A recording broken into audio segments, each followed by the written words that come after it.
تو میں نے جو قرآن مجید کی آیتیں پڑھی ہیں وہ آیتوں میں اللہ نے کیا فرمایا؟ الا المصلین، اللہ فرماتے ہیں کہ جو لوگ ڈپریشن کا شکار ہو جاتے ہیں، جلد بازی میں فیصلے جلد بازی میں کرتے ہیں، ان میں تدبر نہیں ہے، غور و فکر نہیں ہے، تو لیکن کچھ علامتیں اپنے اندر پیدا کر لو تو تمہارے اندر سے جلد بازی، جس جلد بازی کے نتیجے میں ڈپریشن ہوتی ہے، خودکشی کے خیالات آتے ہیں، یعنی زندگی سکون کی گزرے گی تمہاری، اس کے لیے چند کام کرنے پڑیں گے۔ نمبر 1، نماز کی مکمل پابندی۔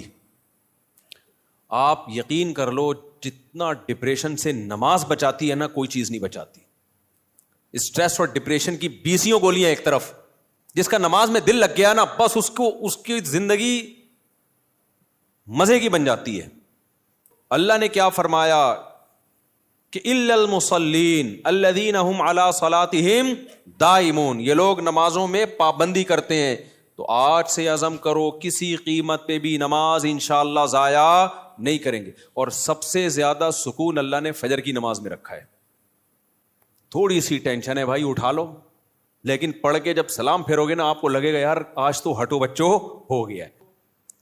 اور نبی صلی اللہ علیہ وسلم نے ارشاد فرمایا، دیکھو اسلام میں جتنی فضیلت نماز کی ہے، کسی حکم کی اتنی فضیلت نہیں ہے۔ آپ صلی اللہ علیہ وسلم نے فرمایا، دیکھو قیامت کے دن جب اللہ کا دربار لگے گا، ہم دنیا میں جب کوئی بڑی مجلس ہوتی ہے تو ایسی محفل میں جہاں کوئی حاکم وزیر اعظم آیا ہوا ہو، ہر ایک کی کوشش ہوتی ہے آگے۔ ڈاکٹر ذاکر نائک کا جب پروگرام، کتنے لوگ یار ہمیں آگے سیٹ مل جائے، ہمیں آگے سیٹ مل جائے۔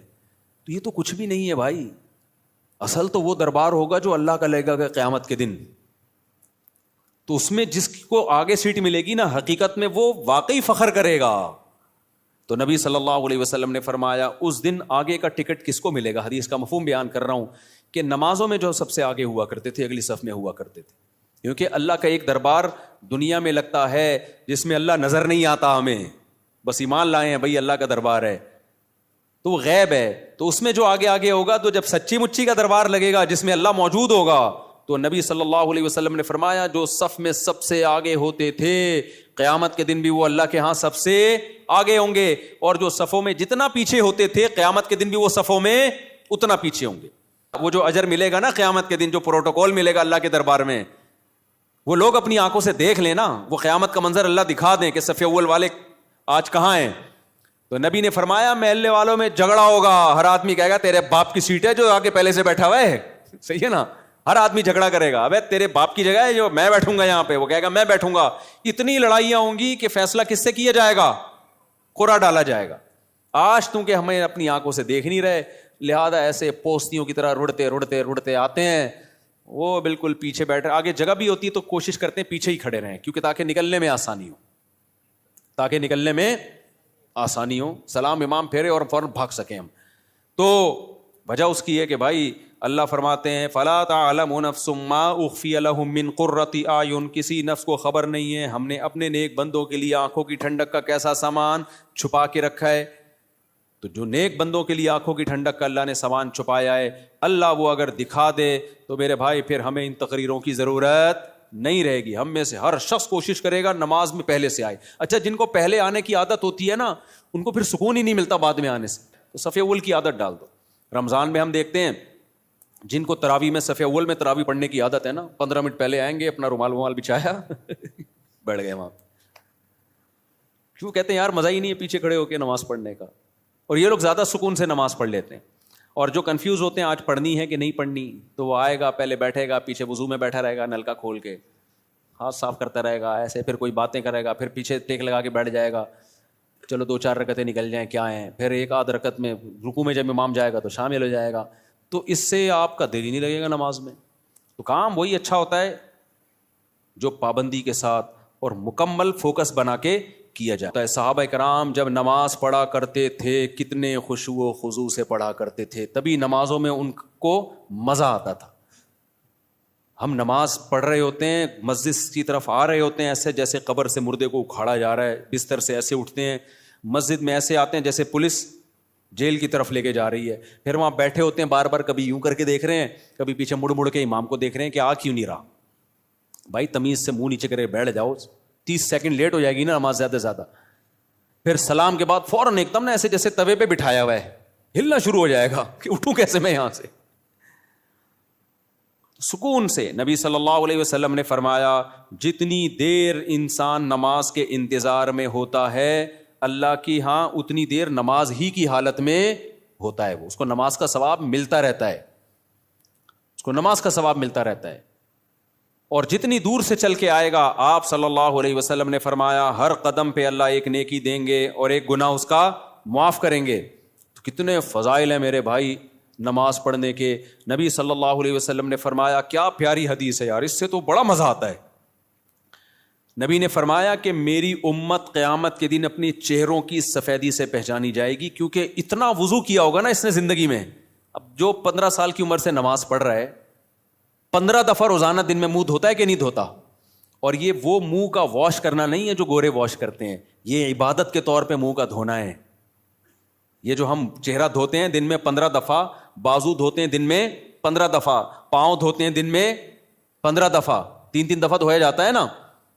تو یہ صرف واشنگ نہیں ہے کہ سروس ہو رہی ہے آپ کی, یہ دھونا بطور عادت ہے یا عبادت کے طور پر ہے؟ بتاؤ. یہ عبادت کے طور پہ دھویا جا رہا ہے, منہ اللہ نے حکم دیا.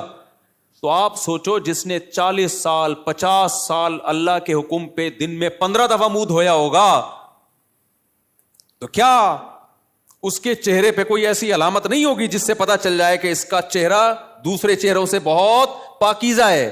کیونکہ اس بار بار منہ دھونے سے جو منہ کے گناہ ہیں, بازوؤں کے گناہ ہیں, پاؤں کے گناہ ہیں, وہ دھل رہے ہیں, ان میں روحانیت پیدا ہو رہی ہے, نورانیت پیدا ہو رہی ہے. یہ نورانیت دنیا کی آنکھوں سے نظر نہیں آتی, لیکن یہ نورانیت قیامت کے دن اللہ ایسی آنکھیں دے دیں گے جس سے لوگوں کو یہ نورانیت نظر آنا شروع ہو جائے گی. غرم محجلین, آپ نے فرمایا کہ اتنا واضح ہوں گے نا اہل اسلام قیامت کے دن, جو نمازی تھے اتنے واضح ہوں گے نا ان کے چہرے, فرمایا جیسے سارے سیاہ گھوڑے ہوں اور ان میں ایک سفید پیشانی والا گھوڑا ہو اور اس کے سفید پاؤں ہو. گھوڑوں میں یہ بڑی خوبصورتی سمجھی جاتی تھی کہ مکمل سیاہ ہو لیکن پیشانی کیا ہو؟ سفید, اور پاؤں کیا ہو؟ سفید, صرف پاؤں میں سفیدی کے نشان سے گھوڑے میں بڑا حسن پیدا ہوتا ہے. تو آپ نے فرمایا کہ سارے سیاہ گھوڑوں میں اگر سفید پیشانی والا گھوڑا ہوگا تو فوراً الگ پہچان ہوگی کہ نہیں ہوگی؟ ہے بھائی ایک گھوڑے ہیں, اب آپ کا گھوڑا ان گھوڑوں میں مکس ہو گیا سب کے کلر, تو آپ جا کے غور سے دیکھو گے, لیکن آپ کا گھوڑا سفید پیشانی والا تھا, باقی سارے کالے, فوراً پہچان جاؤ گے بھائی یہ کس کا گھوڑا ہے, یہ میرا. تو نبی نے فرمایا میں اپنے امتیوں کو پہچاننے میں کوئی کنفیوژن نہیں ہوگی, کیونکہ وضو کی کثرت کی وجہ سے سب کے چہرے نورانی ہوں گے, سفید ہوں گے, سب کے بازو کیا ہوں گے؟ نورانی اور سفید. جتنا ایریا وضو میں کور ہوتا ہے نا سارا سفید ہوگا. سفید کا مطلب نور نکل رہا ہوگا اس سے, نورانی چہرے ہوں گے. تو یہ ہلکی چیز نہیں ہے بھائی نماز کا قائم کرنا. دیکھو نبی صلی اللہ علیہ وسلم نے جب دعوت دی نا عرب کے قبائل کو, تو بہت سے قبائل مسلمان ہو گئے, بہت سے مسلمان نہیں ہوئے, تو پھر آپ نے جہاد شروع کیا. تو حدیث میں آتا ہے کیونکہ کوئی معاہدہ تو تھا نہیں نا, جنگ تھی, تو آپ صلی اللہ علیہ وسلم لشکر لے کے جاتے, اس علاقے کے قریب پڑاؤ ڈالتے کہ ابھی ہم نے اس پہ حملہ کرنا ہے. تو دیکھتے کہ فجر کی اذان کی آواز آتی ہے کہ نہیں آتی. اگر فجر کی اذان کی آواز آئی اس کا مطلب یہ کیا ہے؟ مسلمان ہیں, چھوڑ دو. اذان کی آواز نہیں آئی بھائی یہ اسلام قبول ہی نہیں کیا. تو اذان اور نماز, یہی وجہ ہے کہ صحابی رسول کہتے ہیں کہ نبی کے دور میں نا بدترین سے بدترین منافق, جس کا سب کو پتا ہوتا تھا کہ یہ کمبخت اندر سے کافر ہے, صرف فیور لینے کے لیے مسلمان ہے, کمبخت, وہ بھی جماعت کی نماز میں آتا تھا. کیونکہ اگر وہ نماز میں نہیں آتا نا تو مسلمان سمجھتے کہ یہ کمبخت ابھی, یہ تو اس نے شو کر دیا کہ میں کافر ہوں. تو ایمان اور کفر کا فرق نماز سے سمجھا جاتا تھا. تو آج توحید کے بعد جس حکم کی سب سے زیادہ دھجیاں اڑائی جا رہی ہیں وہ کون سا حکم ہے؟ وہ نماز ہے. میں بار بار قرآن کی آیت پیش کرتا ہوں نا کہ اگر نماز چھوڑنے کی تھوڑی سی بھی گنجائش ہوتی, دفتری کاموں کی وجہ سے, کل پیپر ہے آپ کا, یا سردی میں اٹھا نہیں جا رہا, یا آپ کو دل نہیں چاہ رہا, یا بیمار ہیں, تھوڑی سی بھی گنجائش ہوتی, تو سب سے بڑا عذر کیا تھا؟ میدان جنگ میں لڑائی. میدان جنگ میں جب کسی دشمن سے جنگ ہو رہی ہو, اس سے زیادہ ٹینشن والا کوئی حالت نہیں ہوتی. اس میں نماز چھوڑنے کی اجازت نہیں دی ہے بھائی. تو اب کیا رہ گیا؟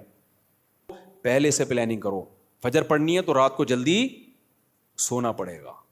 سمجھ رہے ہو؟ تو یہ ساری، تو اللہ نے فرمایا کہ آدھی ڈپریشن آپ کی اس سے دور ہو جائے گی. آپ کو زندگی میں لطف آنا شروع ہوگا، مزہ آنا شروع ہوگا. پھر اللہ سے تعلق جیسے جیسے بنے گا، جتنا مضبوط ہوگا، زندگی میں سکون بڑھتا چلا جائے گا. اللہ تعالیٰ سمجھنے کی، عمل کی توفیق عطا فرمائے.